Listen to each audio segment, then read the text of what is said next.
Абу Хурайра рассказывал, что посланник Аллаха, да благословит его Аллах и приветствует, сказал: «Судный час не наступит до тех пор, пока мусульмане не сразятся с турками. Это народ с лицами, подобными окольцованным кожей щитам. Они носят шерсть и обуваются в шерсть».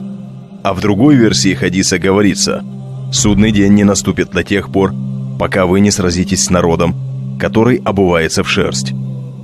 Это турки, у которых узкие глаза, красные лица, широкие носы и лица, подобные окольцованным кожей щитам. Худжейдж рассказывал, что присутствовал около Муавии ибн Абу Суфьяна, когда тот получил послание своего наместника. В послании сообщалось, что мусульмане напали на турков, разгромили их, нанесли им большие потери и захватили богатую добычу.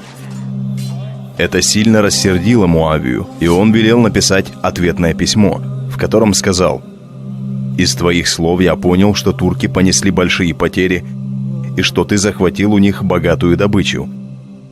Впредь я не желаю слышать о том, что ты повторяешь нечто подобное. Не вступай с ними в сражение без моего разрешения». Худжейдж спросил: «О повелитель правоверных, почему ты поступаешь так?» Муавия сказал: «Потому что я слышал, как посланник Аллаха, да благословит его Аллах и приветствует, сказал: турки непременно одержат верх над арабами в степях, где растет полынь. Вот почему я не хочу воевать с ними». Долгое время мусульмане избегали турков, но постепенно они стали входить в доверие мусульманских правителей.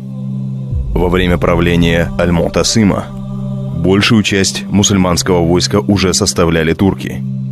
Их влияние усиливалось, и это привело к расцвету сельджуков и других тюркских племен.